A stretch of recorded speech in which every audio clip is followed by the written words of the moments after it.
الفاتحہ. بسم اللہ.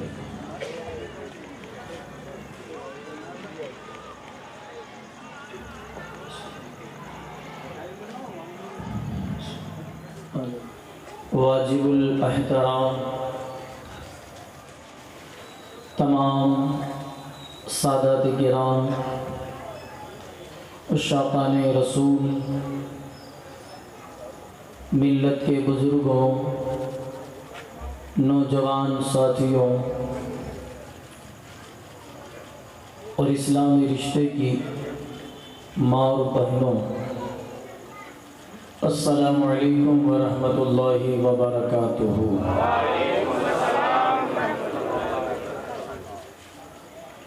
الحمد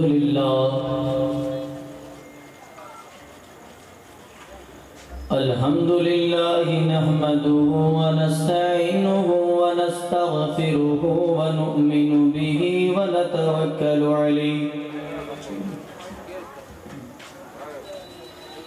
ونعوذ باللہ من شرور انفسنا ومن سیئات اعمالنا،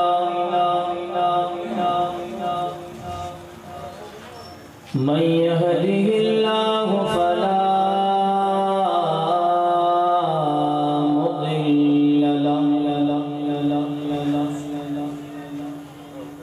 ومن يضلل فلا هادي له،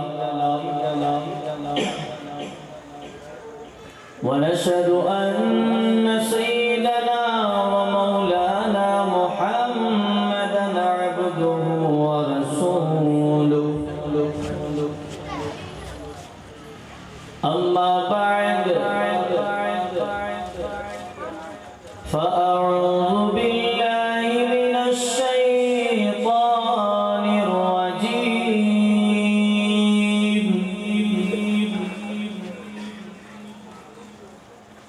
بسم الله الرحمن الرحيم.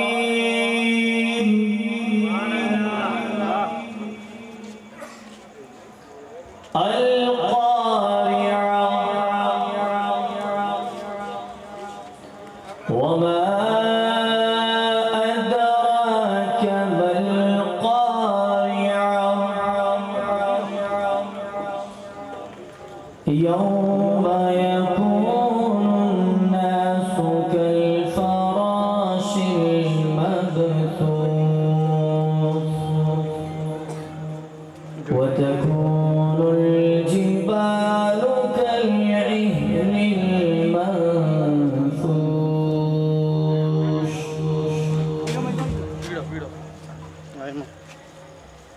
فأما من ثقلت موازينه فهو في عيشة راضية،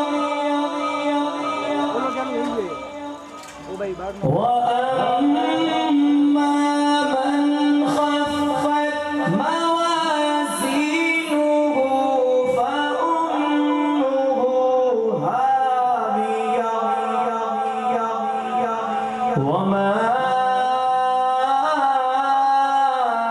أدراك ما هي، نار حامية. آمنت بالله صدق الله العظيم.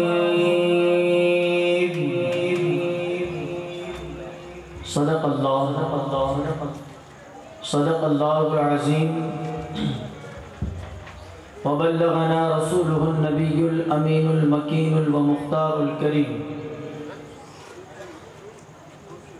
ونحن على ذلك لمن الشاهدين والشاكرين والذاكرين والحامدين، والحمد لله رب العالمين. آئیے معزز سامعین، کچھ عرض کیا جائے اس سے قبل ہم اور آپ مل کر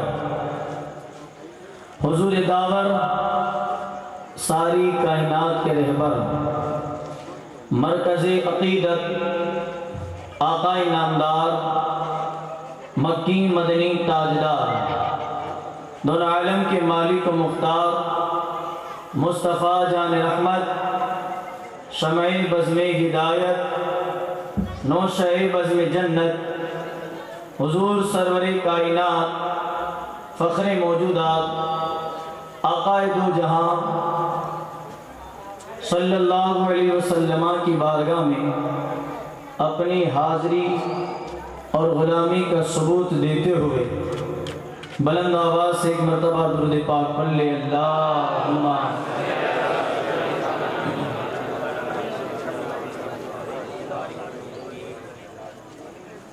صلی علی سیدنا و نبینا و مولانا محمد وعلی آلہ و اصحابہ وبارک وسلم صلاۃ و سلام علیک یا رسول اللہ صلی اللہ تعالی علیہ وسلم۔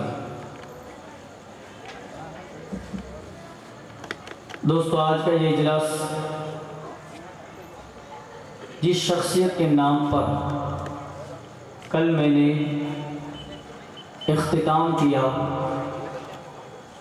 وہ سرکار پیسر مولائے کائنات برادر آقا حسین نور نظر فاطمہ الزہرا نواسہ رسول حضرت سیدنا امام حسن مجتبی رضی اللہ تعالی عنہ کی ذات ہے۔ ایک دنیا کے اندر ماحول ہے، مولا حسین پاک کو سب یاد کرتے لیکن امام حسن کو بہت کم یاد کیا کرتے، بہت کم یاد کیا جاتا ہے۔ اور در حقیقت میں یاد جب قرآن و حدیث اٹھا کر پڑھیں آپ اہل بیت پاک پر اور حسنین کریمین کی شان میں جتنی بھی احادیث ہیں نا، سب سے زائد اور سب سے اول نام امام حسن کا ہے۔ جب بھی آپ کی شان میں گفتگو ہوئی اہل بیت پاک میں اور جب بھی حسنین کریمین کا ذکر آیا تو اللہ کے رسول کی زبان پر سب سے پہلے امام حسن کا نام آیا۔ اور جتنی ہم احادیث سماعت فرماتے امام حسن کے کریمین کے متعلق تو اس میں سب سے بڑی شان کے مالک امام حسن، سب سے بڑی شان کے مالک امام حسن۔ امام حسن کیسے؟ محبت سے سنیں، توجہ کے ساتھ۔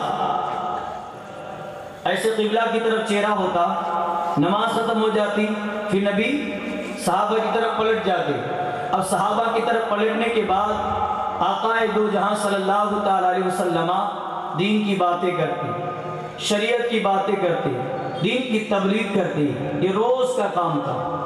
نماز کے بعد میرے نبی کریم صلی اللہ علیہ وسلم ایسے صحابہ کی طرف پلٹ جاتے، اس کے بعد ان کے سامنے تبلیغ دین کرتے۔ لیکن یار ایک دن کیا ہوا؟ سننا، ایک دن کیا ہوا؟ رسول پاک صلی اللہ تعالی علیہ وسلم نماز پڑھنے کے بعد پلٹے نہیں۔ صحابہ منتظر ہے کہ ابھی رسول پاک پلٹیں گے، ہماری طرف دیکھیں گے، آقا دو جہاں صلی اللہ علیہ وسلم ہماری طرف دیکھیں گے، صحابہ انتظار کر رہے ہیں۔ لیکن نبی کریم صلی اللہ علیہ وسلم نماز پڑھانے کے بعد کھڑے ہو گئے۔ کھڑے ہونے کے بعد رسول پاک مسجد نبوی سے باہر نکل گئے۔ جب رسول پاک مسجد نبوی سے باہر نکل گئے، آقا کریم رؤوف الرحیم آقا جب باہر نکل گئے تو صحابہ ایک دوسرے کے سامنے دیکھ رہے ہیں کیا ماجرا ہے؟ حضور نے کسی سے کوئی کلام نہیں کیا، حضور نے کسی سے کوئی گفتگو نہیں کی، میرے نبی ڈائریکٹ باہر نکل گئے۔ اب حضرت علی حضور کا پیچھا کرتے ہوئے وہ بھی مسجد سے باہر، حضرت علی حضور کا پیچھا کرتے ہوئے وہ بھی مسجد سے باہر، ان کے پیچھے ابو بکر صدیق ہے، ان کے پیچھے عمر فاروق اعظم ہے، ان کے پیچھے عثمان غنی ہے، ان کے پیچھے سارے صحابہ کی جماعت ہے۔ یہ صحابہ حضور کے پیچھے پیچھے جا رہے ہیں، پتہ نہیں مسئلہ کیا ہوا ہے، کبھی ایسا نہیں ہوا، لیکن آج نبی کریم صلی اللہ علیہ وسلم نماز پڑھنے کے فوراً بعد نکل گئے ہیں۔ کہاں گئے ہوں گے؟ کیا کام آ گیا ہوگا؟ کون سی ایمرجنسی ہوگی؟ حضور چلے گئے، سارے صحابہ حضور کا پیچھا کر رہے ہیں۔ اب حضور کے پیچھے مولا علی ہے، مولا کائنات کرم اللہ تعالی وجہ الکریم میرے نبی کے پیچھے پیچھے ہے، وہ بھی ان کے پیچھے پیچھے جا رہے ہیں۔ آقا دو جہاں صلی اللہ تعالی علیہ وسلم جب آپ کے پیچھے پیچھے مولا علی گئے، علی کے پیچھے پیچھے سیدنا ابو بکر صدیق ہے، سیدنا ابو بکر صدیق ہے۔ مولا علی کے پاس جا کر کہتے ہیں میرے نبی کہاں گئے؟ علی کہتے یار وہ تو میرے گھر گئے، میرے گھر گئے۔ حضرت علی سے ابو بکر صدیق رضی اللہ تعالیٰ پوچھتے اے مولا علی میرے نبی آپ کے گھر گئے؟ کہاں میرے گھر گئے۔ کہا آپ نہیں گئے، کیوں گئے؟ کہا پتہ نہیں، جب میں دروازے پر گیا تو بند تھا، اندر آنے کی منع ہے، میرے ہی گھر مجھے آنے سے منع کیا گیا، اندر نہیں آ سکتے۔ اب مولا علی کرم اللہ تعالی وجہ الکریم صحابہ انتظار کر رہے ہیں، مولا علی کے گھر کے دروازے پر چاروں صحابہ ہیں اور دور دراز دوسرے صحابہ بھی کھڑے ہیں۔ حضرت علی سوچ رہے ہیں نبی اندر گئے ہیں، اندر سے باہر نکلیں گے کب؟ وہ باہر جب نکلیں گے تب ان سے پوچھوں گا حضور نماز کے بعد اس طرح بھاگنے اور اس طرح دوڑتے ہوئے میرے گھر آنے کی وجہ کیا ہے، میرے گھر میں اس طرح پہنچنے کا جلدی ریزن کیا ہے، میں نکلیں گے تو پوچھوں گا۔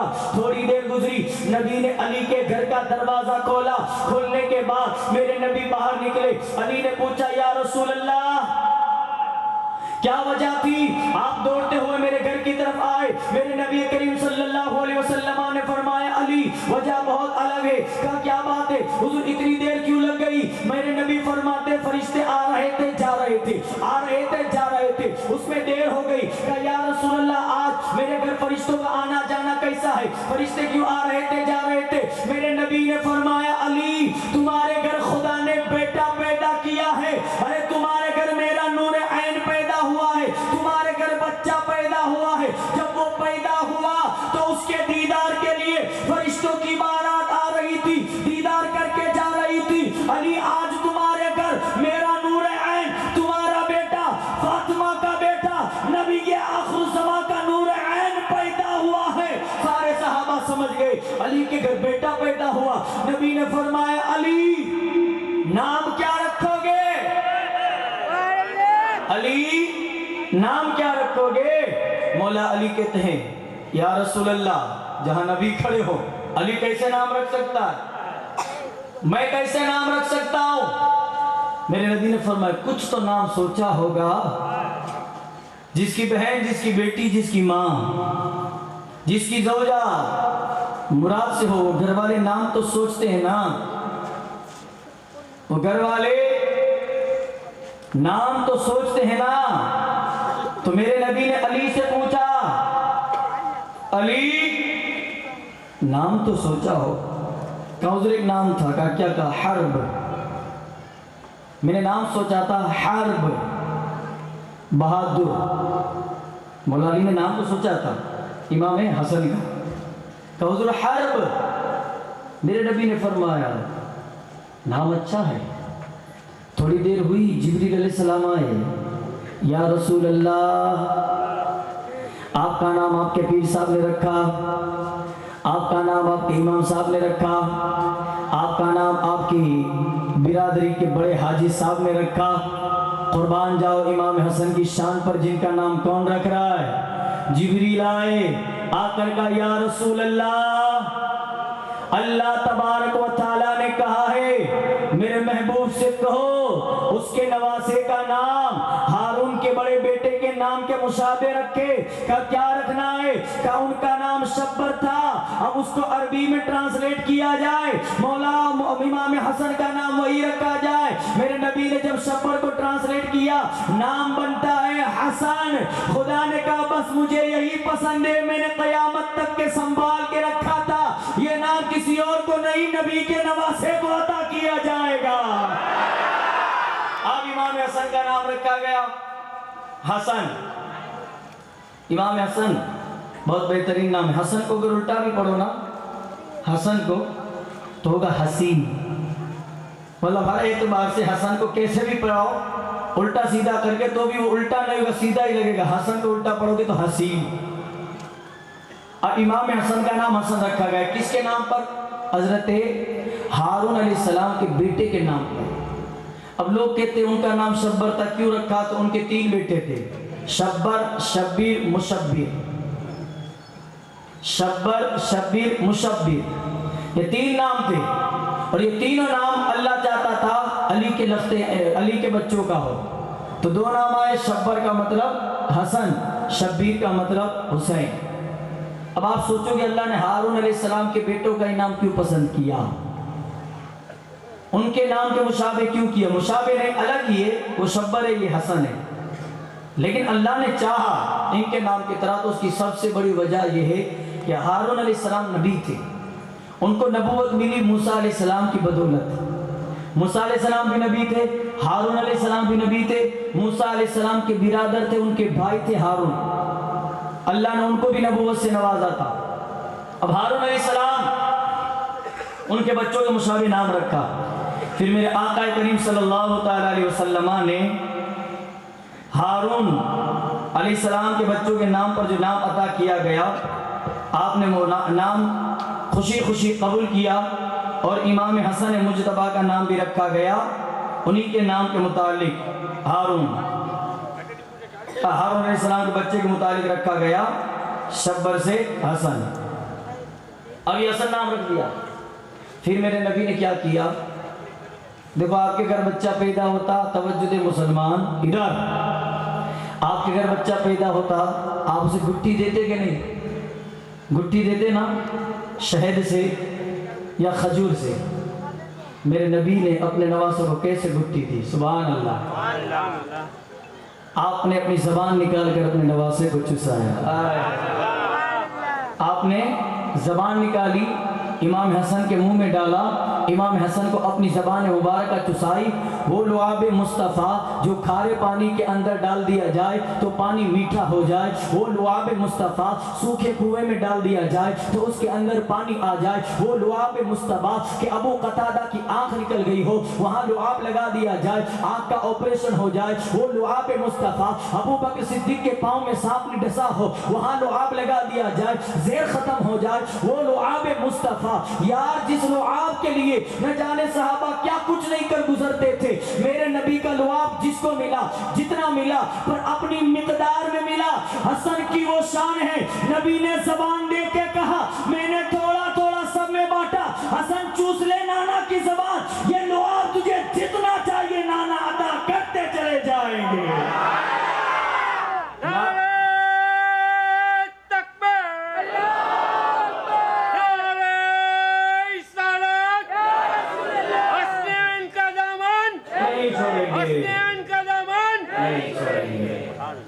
پہلے پکڑنا ہوگا.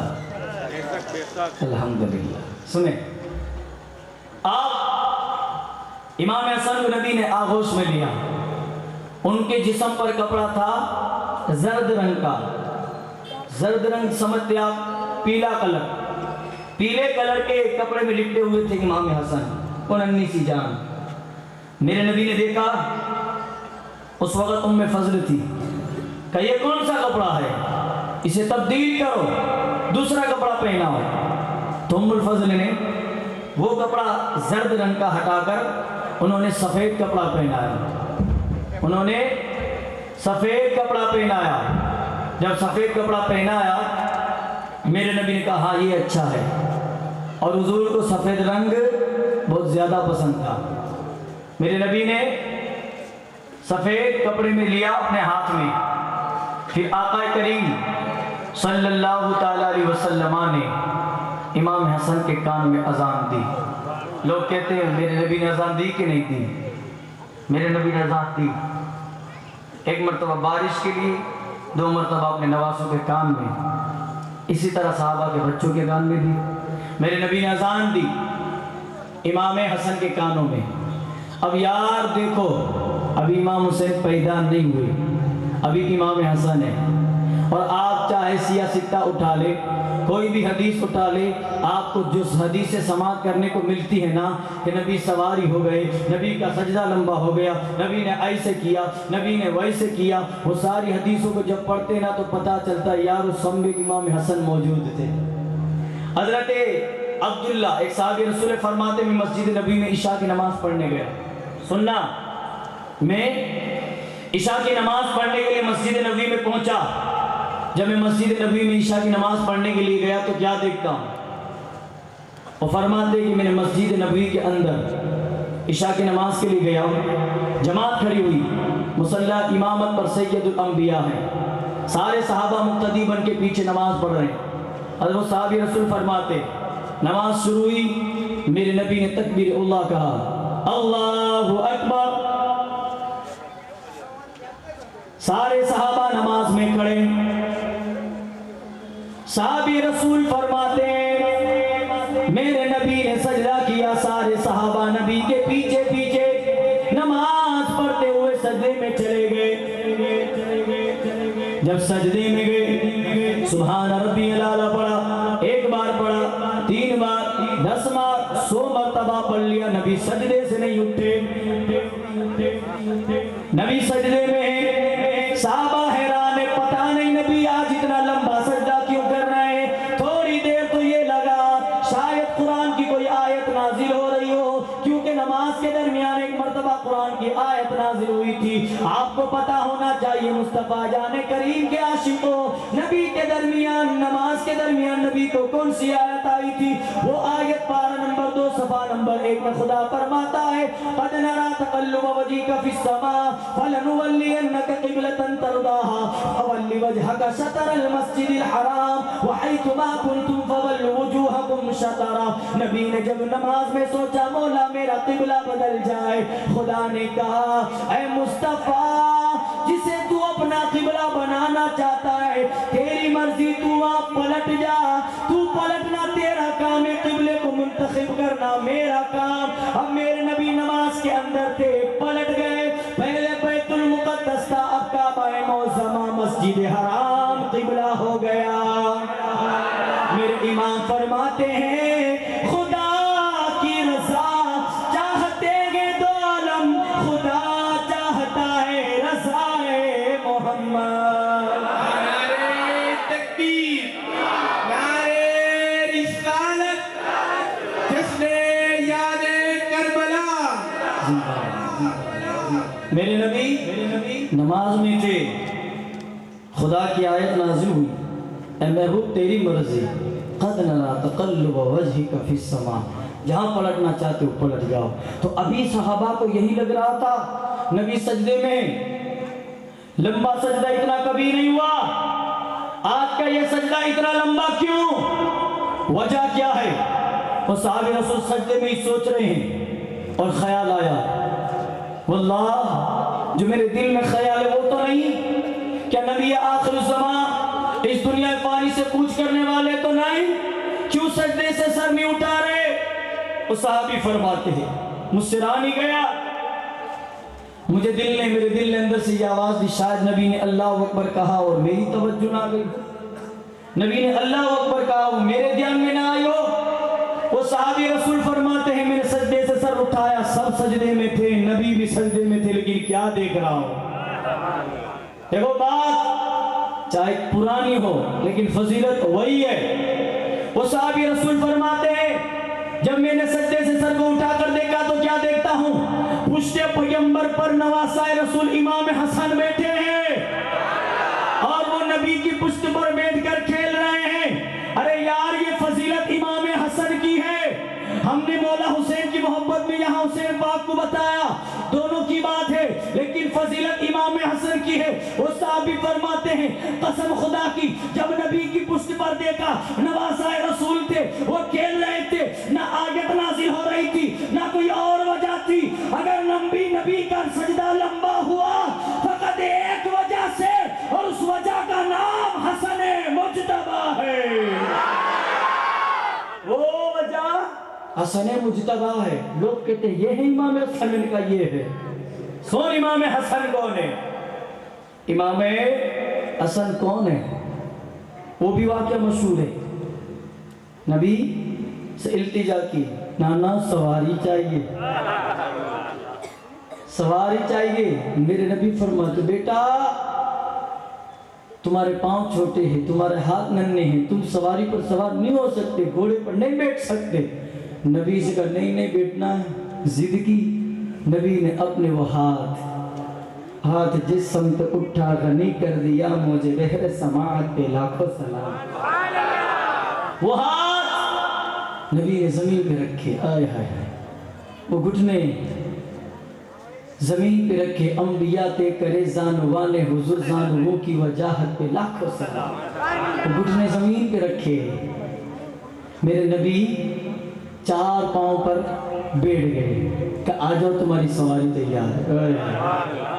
امام حسن بیٹھے کہ نانا گھوڑے کی تو لگام ہوتی ہے، ادھر لگام کہاں ہے؟ آئے ہائے قرآن جسے وہ لیل کے نبی کی زلفوں کو یاد کرتا ہو. نبی کہتے پکڑ لے اپنے نانا کی زلفیں، یہ تیری لگام ہے. امام حسن بیٹھے ہوئے، عمر فاروق اعظم گزرے. سبحان اللہ کتنی پیاری سواری ہے. واقعہ لمبا ہے لیکن مشہور اس لیے زیادہ تفصیل سے نہیں. آئے سبحان اللہ کتنی خوبصورت سواری ہے. میرے نبی نے آپ اے عمر تم یہ دیکھتے ہو سواری کتنی اچھی ہے. عمر تمہاری توجہ ذرا اوپر کی طرف بھی تو کرو کہ یا رسول اللہ کیا ہے، کہ ذرا یہ بھی تو دیکھو. تم نے کہا سواری کتنی اچھی ہے، ذرا یہ بھی دیکھو سوار کتنا حسین ہے. سوار کتنا حسین ہے. یہ حسین سوار امام حسن مجتبیٰ تھے. آپ کو معلوم ہر کسی نہ کسی کا کوئی نہ کوئی پیر اور مرید ہوتا ہے کہ نہیں؟ آپ بھی کسی کے مرید ہوں گے، آپ بھی کسی کے پیر ہوں گے.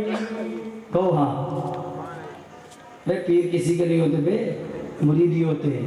لیکن عوام میں بھی یہ چل نکلا ہے پیر بننے کا شوق. میں پیر بنوں گا، میں پیر صاحب ہوں. نہیں یہ شوق مت رکھے، مرید بنے. مرید سے مراد ملتی ہے. سمجھ میں آئی بات؟ تو ہم ذرا آپ سے سوال کریں گے، بتاؤ امام حسین کے پیر کا نام کیا ہے؟ امام حسین کے پیر کون تھے؟ امام حسین کے پیر جانتے ہو آپ لوگ؟ امام حسین کے پیر کا نام امام حسن. امام حسین کے پیر کا نام امام حسن. امام حسین خود فرماتے ہیں جب میں برادر اکبر اپنے بڑے بھائی امام حسن کے ساتھ چلتا تھا، نہ کبھی ان کے آگے چلا ہوں نہ کبھی ان کے برابر چلا ہوں، ہمیشہ 2 قدم پیچھے چلتا تھا. اور جب بھی مسجد نبوی کے مصلی امامت پر نماز پڑھانے کی بات آتی، ہم دونوں بھائی ہوتے حسن مجتبیٰ کی حاضری میں. حسین کبھی مصلی پہ نہیں چڑھے، حسین مقتدی بنے ہیں اور حسن امام بنے ہیں. یار دنیا والوں میں آپ کو یہ بتانا چاہتا ہوں، آج کے شیعہ لوگ کبھی آپ کو امام حسن کی تعریف کرتے ہوئے نہیں دکھیں گے. ہمیشہ وہ امام حسین کی تعریف کریں گے، امام حسن کی تعریف نہیں کریں گے. اس کی وجہ کیا ہے؟ اس کی سب سے بڑی وجہ یہ ہے کہ امام حسن نے حضرت سرکار حضور امیر معاویہ کے ساتھ صلح کی تھی، ان کے ساتھ آپ نے سمادھان کیا تھا. اس وجہ سے یہ لوگ امام حسن کو آر المؤمنین کہتے ہیں. آر المؤمنین کا مطلب سمجھتے ہو؟ یہ ایک گالی ہے. یہ گالی حضرت امام حسین کو دیتے تھے، کہتے تھے مومنوں کو ذلیل کرنے والے امام حسن کو کہا جاتا. لیکن جب دشمن آر المؤمنین کہتے، امام حسن مسکراتے اور کہتے اللہ تجھے جزا دے. آپ ان سے بدلہ نہیں لیتے تھے. اور یہ آر المؤمنین کہنے والے کوئی اور نہیں تھے. آج کے زمانے میں جو شیعہ نے علی کہلائے جاتے ہیں، یہی وہ لوگ تھے جنہوں نے حضرت امام حسن کو گالیاں دی، آپ کے پیچھے سے مصلی کو چھینا، آپ کے چہرے پر تماچے مارے. لیکن فاطمہ کا وہ نور عین کبھی بھی دین کی لائن سے لڑکھڑایا نہیں تھا، کبھی مصطفیٰ کے دین کو چھوڑا نہیں تھا. یا امام حسن کا تذکرہ ہونا چاہیے. اگر محرم میں امام حسن کو حسین کو یاد کرتے ہیں تو سفر کی 28 تاریخ کو امام حسن کو یاد کرنا پڑے گا، ورنہ 10 سال کے بعد امام حسن کون ہے کسی کو یاد نہیں رہے گا. ہاں امام حسین ہماری جان ہے، ان پہ ہمارا گھر بار قربان ہے، لیکن امام حسن کون ہے ذرا یہ بھی تو جانو. امام حسن کے بارے میں بھی تو ذرا اپنے دل کے اندر محبت کا بیج بو. کون ہے امام حسن؟ امام حسن نے حضرت سرکار امیر معاویہ کے ساتھ صلح کی تھی. اب یہ صلح کیوں کی تھی؟ کیونکہ امام حسن جب پیدا ہوئے تھے نا اس کے دوسرے دن میرے نبی نے فرمایا تھا یہ میرا بیٹا ہے، سید ہے، اور کل یہ 2 بڑے گروہ کے اندر صلح کروائے گا۔ کیا کہا؟ 2 بڑے گروہ میں صلح کروائے گا۔ آج کل ہمارے نوجوانوں کے دماغ میں کسی نے فیڈ کر دیا ہے کہ امیر معاویہ یزید کے ابا وہ بھی صحیح نہیں تھے، معاذ اللہ استغفر اللہ، نہیں، یزید خبیث تھا، اس کے ابا نہیں، یزید ملعون تھا، اس کے والد نہیں۔ ارے امیر معاویہ کون ہے آپ جانتے ہو؟ ایک اللہ کے بزرگ حضرت عبداللہ ابن مبارک، اگلے سال محرم میں نے ان کے بارے میں بتایا تھا، آپ کو یاد ہو کہ نہ ہو، عبداللہ ابن مبارک بہت بڑے ولی، ان سے کسی بندے نے آ کے سوال پوچھا، کیا پوچھا معلوم؟ امیر معاویہ بڑے ہیں کہ عمر ابن عبدالعزیز بڑے ہیں؟ آپ عمر ابن عبدالعزیز کون ہے معلوم؟ یہ ایک بادشاہ ہے، یہ مومنون کے ایسے امیر گزرے ہیں کہ جن کا زمانہ 2 کاپی عمر فاروق اعظم کی طرح تھا۔ حضرت عمر بن عبدالعزیز جن کی زندگی کو پڑھتے تو گویا ایسا لگتا ہے کہ عمر کا دور واپس آ گیا۔ عمر بن عبدالعزیز وہ ہیں جن کا دیدار کرنے کے لیے خضر علیہ السلام آیا کرتے تھے۔ عمر بن عبدالعزیز انصاف پرست انسان، کبھی آپ نے انصاف کا دامن نہیں چھوڑا۔ وہ عمر بن عبدالعزیز ہے لیکن وہ صحابی نہیں ہے، وہ صحابی نہیں ہے۔ پوچھنے والے نے حضرت عبداللہ ابن مبارک سے پوچھا، اے عبداللہ ابن مبارک ذرا یہ بتاؤ امیر معاویہ بڑے کہ عمر بن عبدالعزیز بڑے، دونوں میں سے کون بڑا؟ اور اس بات کو غوث اعظم نے اپنی کتاب میں بھی لکھا ہے، غوث پاک نے خود اپنی کتاب میں لکھا ہے۔ کیا لکھا ہے معلوم؟ اس کا جواب عبداللہ ابن مبارک نے کیا دیا؟ وہ کہتے ہیں آنے والے مجھ سے سوال پوچھنے والے تو پوچھتا ہے عمر بن عبدالعزیز اور حضور امیر معاویہ میں بڑا کون ہے؟ تو سن، حضرت امیر معاویہ رضی اللہ تعالی عنہ جنگ کے اندر جب نبی کے پیچھے پیچھے گھوڑے پر بیٹھ کر جاتے تھے اور گھوڑے کی ٹاپ سے جو دھول اڑتی تھی وہ دھول جو گھوڑے کی ناک میں جاتی تھی، ارے امیر معاویہ کی بات چھوڑ، ان کے گھوڑے کی ٹاپ سے جو دھول اڑتی تھی وہ دھول جو گھوڑے کی ناک میں جاتی تھی، اب عمر بن عبدالعزیز اس دھول کے برابر بھی نہیں ہے۔ جملہ سمجھو، دھیان سے سنو، عمر بن عبدالعزیز گھوڑے کی ٹاپ سے اڑنے والی دھول کے برابر بھی نہیں۔ سمجھو تو امیر معاویہ کی شان کیا ہے، ان کا مرتبہ کیا ہے۔ یا رسول پاک ان کے کھاندوں پہ ہاتھ رکھا کرتے تھے۔ ایک بغداد میں بوڑھی اماں تھی، مشرکہ تھی، جب مری نا تو لوگوں نے دیکھا جنت میں ٹہل رہی ہے، لوگوں نے کہا تو مشرکہ تھی، اے بوڑھی اماں جنت میں کیسے؟ کہ میرے گھر کے قریب سے عبد القادر جیلانی گزرے تھے، انہوں نے ہاتھ رکھ دیا تھا میرے گھر کو، تو جب مر رہی تھی تو خدا نے کہا میرے عبد القادر نے تیرے گھر کو ٹچ کر لیا تو جہنم میں کیسے جا سکتی ہے؟ ارے جب عبد القادر جیلانی کسی کے مکان کو ٹچ کر لے وہ بڑھیا جہنم میں نہیں جا سکتی، تو عبد القادر کے نانا میرے آقا اگر کسی کو گلے سے لگا لے وہ امیر معاویہ جہنم میں کیسے جا سکتے؟ وہ ہمارے سروں کے تاج، ان کے بارے میں گستاخی نہیں۔ مولا علی کی اور حضرت امیر معاویہ کی جو جنگ ہوئی تھی اس کے بارے میں تفاصل کرنے کی ضرورت نہیں، وہ بڑے ہیں وہ جو کرے۔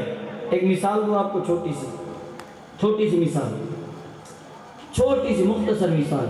پہلے ایک بات سمجھو، ایک بندہ ہے حضور کے زمانے میں 10 بجے اس نے کلمہ پڑھا، ایک بندہ ہے 10 بجے کلمہ پڑھا، 11 بجے انتقال ہو گیا، ہے صحابی، کوئی نماز نہیں پڑھی، نہ فجر نہ ظہر نہ عصر نہ مغرب نہ عشاء، کیونکہ نماز بیچ میں آئی نہیں، نہ کوئی روزہ رکھا نہ زکات نکالی نہ کوئی اور کام۔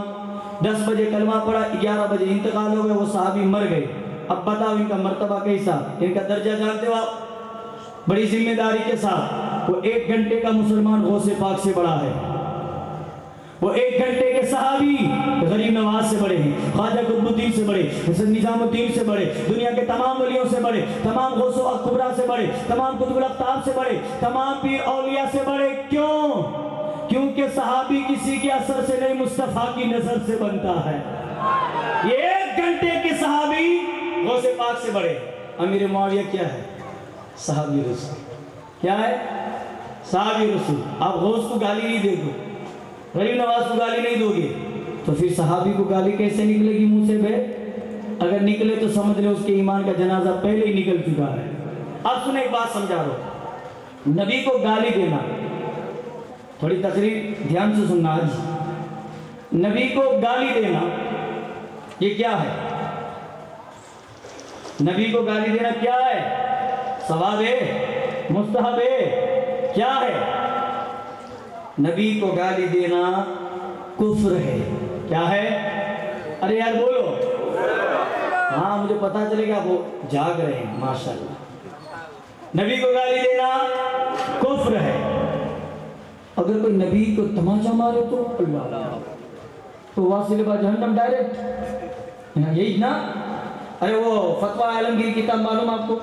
اس کتاب کو 50 مفتیوں نے بیٹھ کے لکھا ہے, اور اس میں حضور کی شان کا جب موضوع آیا نا تو فتویٰ عالمگیر کتاب کے اندر 50 مفتیوں نے لکھا, اگر کوئی نبی کو نہیں, نبی کے جسم کو نہیں, نبی پر پہنے گئے کپڑے کو نہیں, ارے نبی نے جو کپڑا پہنا اس کپڑے پہ لگے ہوئے میل کو گالی دے تو بیچ چوراہے پر کھڑا رہ کے چیر دو اس کو. شریعت کا قانون ہے, شریعت کا قانون ہے. نبی کو نہیں, نبی کے جسم پر پہنے ہوئے کپڑے کے میل کو کوئی برا بولے بیچ میں سے اس کو چیر دو چوراہے میں. یہ قانون ہے. سنیں, نبی کو گالی دے, نبی کو تھپڑ مارے تو اوئے ہوئے ہوئے کتنا بڑا کفر. اب سنو, اللہ کے نبی موسیٰ علیہ السلام کوئی طور پہ چڑھے ہیں, کوئی طور پر خدا سے بات کرنے کے لیے گئے ہیں. جب آپ پلٹے, آپ نے اپنی قوم کو دیکھا تو آپ کی قوم ایک جانور کی عبادت کر رہی تھی, آپ کی قوم ایک جانور کو اپنا خدا مان کے سجدہ کر رہی تھی. حضرت موسیٰ علیہ السلام کو جلال آیا اور آپ نے اپنے بھائی ہارون کو بلایا جو اللہ کے نبی ہے. ہارون کہاں ہو؟ ہارون علیہ السلام آئے, آپ نے گریبان پکڑا, پکڑنے کے بعد داڑھی کو پکڑی اور نوچتے ہوئے کھینچ کر آپ نے قریب کیا اور ایک تھپڑ مارا. اب بتاؤ دنیا کا کوئی مفتی حضرت موسیٰ پہ فتویٰ لگائے گا؟ نہیں, نبی نے مارا, مار کھانے والے نبی, مارنے والا نبی, کوئی مسئلہ نہیں چھیڑ سکتے. یہاں ایک ہی جملہ بولیں گے, اللہ جانے, اس کا رسول جانے. تو علی اور حضرت معاویہ کی جنگ ہوئی تو بھی یہاں یہی کہیں گے, اللہ جانے, اس کا رسول جانے. ہم اس میں کچھ نہیں بول سکتے, ہم اس میں کچھ نہیں بول سکتے. سمجھ میں آئی؟ میں آپ کو مثال دے رہا ہوں, علمی بات کر رہا ہوں, آپ کے دماغ میں اترے کہ اگر کئی ان کے درمیان کی بات چھڑے تو حضرت علی کی جنگ ہوئی تھی حضرت امیر معاویہ کے ساتھ, یہ لیڈر ہیں, یہ بڑے ہیں, اللہ جانے ان کا رسول جانے, دونوں ہمارے سر کے تاج ہے نا. اگر امیر معاویہ سچے نہ ہوتے تو امام حسن ان سے صلح کرتے نہیں کرتے نا. باپ کے دشمن کو تم سلام نہ کرو. حضرت امام حسن نے ہاتھ ملا کے صلح کر کے بتا دیا یہ سچے ہیں اور کھڑے ہیں. اور امام حسن کی زندگی کو جب ہم پڑھتے نا تو پتہ چلتا ہے رسول پاک نے کبھی بھی, جو امام حسن چھوٹے تھے تو کیا بولتے معلوم؟ بچے کو لاؤ, یہ نہیں بولتے حسن کو لاؤ, بچے کو لاؤ. صحابہ سوچتے یار نبی کس کو بلا رہے, بچے کو لاؤ مطلب. تو امام حسن رضی اللہ تعالیٰ عنہ کو لایا جاتا ہے, امام حسن کو پیش کیا جاتا ہے. امام حسن کو ہاتھ میں لے کے نبی فرماتے تھے میری سخاوت حسن میں ہے, میری سخاوت حسن میں ہے. اور واقعی امام حسن کے اندر کتنی سخاوت تھی معلوم؟ امام حسن کے اندر کتنی سخاوت تھی؟ 3 مرتبہ اپنی زندگی کی ساری جائیداد کے 2 حصے کر کے دیے اور 2 مرتبہ ساری دولت دے دی دین کے لیے. سمجھ رہے جملہ؟ اور حق گوئی کیسی تھی معلوم؟ جب مدینے کا گورنر مروان بنا نا, مروان مدینے کا گورنر, تو امام حسن کو بہت برا بھلا کہتا تھا, لیکن امام حسن اس کو ریپلائی نہیں دیتے تھے. لیکن حق گوئی اور دین کی بات آتی تھی تو یہ اہل بیت چپ نہیں رہتی تھی. امام حسن کے بارے میں بہت برا بھلا کہتا تھا. ایک مرتبہ ایک مجلس میں اس نے امام حسن کو برا بھلا کہا. امام حسن کے سامنے کھڑے کھڑے فیس ٹو فیس کہہ رہا ہے آپ ایسے, آپ ویسے, آپ ایسے. آپ نے کوئی جواب نہیں دیا. تھوڑی دیر کے بعد مروان نے سیدھی انگلی اپنے ناک میں ڈالی. امام حسن فوراً بولے کمزر، ناک میں انگلی ڈالنے کا طریقہ نہیں آتا تیرے کو؟ ذلیل ہو گیا بیچارہ، خاموش ہو گیا بیچارہ۔ امام حسین اب تک کچھ نہیں بول رہے تھے، لیکن جیسے ہی غلط کام کیا ڈائریکٹ ٹوکا، اور یہ ٹوکنا ہی آپ کا جواب تھا کہ تم ہم کو گالیاں دو ہم بدلہ نہیں لیں گے، لیکن دین کے اوپر انگلی اٹھائے تو اچھا نہیں لگے گا۔ ایسے ہم کوئی تھے۔ اور سخی تو سبحان اللہ ہے، سخی تو آپ کہہ سکتے کہ سخی ابن سخی تھے۔ کیسے سخی تھے امام حسن معلوم؟ ایک مرتبہ ملک شام کے بادشاہ نے امام حسین کو خط لکھا۔ اب یہ جو ملک شام کا بادشاہ تھا نا، جس نے امام حسن کو خط لکھا، اس نے پہلے اپنے کرمچاریوں کو، اپنے گھر کے تمام لیڈران جو اس کے نجوم اس کو ہر وقت مشورہ دیتے تھے، ان کو بٹھایا، اور ملک شام کے اس بادشاہ نے امام حسن کے بارے میں لوگوں سے کہا میں اگر دعوت دوں تو کیا وہ آئیں گے؟ تو کچھ اس کے کرمچاری اور مشورہ دینے والے دوستوں نے کہا نہیں آئیں گے وہ۔ کہ کیوں نہیں آئیں گے؟ کہا تو بادشاہ ہے، وہ بادشاہ پسند نہیں کرتے۔ کہا تو میں لوگوں کو پھر کہوں گا دیکھو میں ان کو دعوت دینا چاہتا ہوں، ان کے نانا تو لے لیتے تھے لیکن یہ نخرے کر رہے، میں سے امام حسن کو بدنام کروں گا۔ کہا یہ بھی ترکیب اچھی ہے۔ کہا اگر وہ آ گئے تو پھر تو کیا کرے گا؟ کہ وہ آ گئے میں ان کو ہیرے جواہرات دوں گا، میں ان کو سونا چاندی دوں گا، میں ان کو یاقوت اور جو بھی مجھ سے بن سکے گا سب کچھ دوں گا۔ دنیا کو پتہ لگنا چاہیے سخیوں کا گھر نبی کا نہیں، سخیوں کا گھر میرا ہے۔ ہم سخی ہیں، نبی کیا دیں گے، اس کی اولاد کیا دے گی، میں دوں گا، یہ دکھاؤں گا۔ لوگوں نے کہا اگر اس نے قبول نہ کیا تو میں کہوں گا تمہارے نانا تو تحفے قبول کرتے تھے، تم نہیں کرتے کیا؟ ان کو لینا ہی پڑے گا، اور وہ جب لے لیں گے تو پھر میں دنیا والوں کو کہوں گا تعریف کرو میری، کہو امام حسین سے بھی بڑا سخی ملک شام کا بادشاہ ہے۔ اس کی یہ غلیظ نیتوں کے ساتھ اس نے امام حسن کو بلایا۔ امام حسن رضی اللہ تعالیٰ عنہ کو جب اس نے بلایا، امام حسن تک خط پہنچا۔ توجہ سے سننا مسلمان، آج نعرے بازی والی محفل تھوڑی لیٹ ہوگی، آج امام حسن کی شان سنو، توجہ سے سنو۔ امام حسن کیا ہے؟ میں نے کہا نا امام حسین کے پیر کا نام امام حسن۔ امام حسن رضی اللہ تعالیٰ عنہ تک جب وہ خط پہنچا، امام حسن نے جب خط کو پڑھا تو اس میں لکھا ہوا تھا ملک شام کا بادشاہ آپ کو مطلوب اور آپ کو بلا رہا ہے، اپنی طرف متوجہ کر رہا ہے، اپنی طرف آپ کو آنے کی دعوت دے رہا ہے۔ آپ نے پڑھ لیا کوئی بات نہیں، آپ نے کہا چلتے۔ امام حسن چلے، سننا یار، آپ نکلے اپنے شہر سے۔ امام حسن جب نکلے تو ملک شام میں اعلان ہو گیا، گھر گھر میں یہ شور ہونے لگا کہ نبی کے نواسے، نبی کے نور ہیں، امام حسن آ رہے ہیں۔ امام حسن کو بادشاہ نے بلایا ہے، امام حسن ہمارے شہر کی طرف قدم بڑھا رہے ہیں، نبی کے نواسوں کا قدم ہمارے شہر میں داخل ہوگا۔ اب یہی ساری تمنائیں، یہی ساری نیتوں کے ساتھ جب بادشاہ اپنے ملک کے اندر امام حسین کے استقبال کی تیاری کر رہا تھا، جھوٹی تیاری، اب امام حسن رضی اللہ تعالیٰ عنہ کی محبت میں اسی بادشاہ کے شہر کے کنارے والی حدود میں ایک مکان تھا جس کے اندر ایک سچا امام حسن کا عاشق رہتا تھا۔ اس نے اپنی بیوی سے کہا خاتون امام حسن آ رہے ہیں، نواسہ رسول آ رہے ہیں، کیا کریں گے؟ میں ان کو کچھ دینا چاہتا ہوں۔ اب وہ اپنے کام کے اعتبار سے تھا موچی، چپلیں بنانے کا کام کرتا تھا، نالین بناتا تھا۔ اس کی بیوی سے کہتا ہے خاتون ٹینشن میں ہوگا کس بات کی؟ کہا حضور امام حسن آ رہے ہیں، میں ان کو کیا دوں گا؟ تو بیوی نے کہا ایک کام کرو نا، آپ ایک خوبصورت چپل بناؤ، ایک حسین نالین تیار کرو، امام حسن کو دیں گے۔ امام حسن کے لیے ایک نالین بناؤ، ہم امام حسن کو دیں گے۔ کہا بہت اچھا مشورہ ہے، اچھی چیز ہے۔ اب ہوا کیا؟ توجہ ادھر، توجہ یار۔ اس نے ایک چپل بنائی، نالین شریف، امام حسن مجتبیٰ کے لیے بنا کے رکھ لی۔ امام حسن کا انتظار ہو رہا ہے۔ جیسے امام حسن کی انٹری ہوئی، شور و غل مچ گیا۔ بیوی کا دیکھو جلدی آگے، جلدی جلدی جاؤ۔ وہ نالین لے کر امام حسن کے قریب پہنچا، السلام علیکم۔ وعلیکم السلام۔ کہا حضور میں آپ کا محب ہوں، میں محب اہل بیت ہوں، میں آپ کے قدموں پر قربان ہونے والا عاشق، حضور کچھ لایا ہوں، قبول کریں گے آپ؟ امام حسن نے کہا کیا لائے ہو؟ کہا حضور آپ کے لیے نالین بنائی ہے، چپل۔ کہا دکھاؤ ذرا۔ اس نے کھول کے دکھائی، کہا دیکھیے حضور یہ میں نے آپ کے لیے چپل بنائی ہے، نالین بنائی ہے۔ امام حسن نے دیکھا کہ اچھی ہے، چلو اپنے ہاتھوں سے پہنا دو۔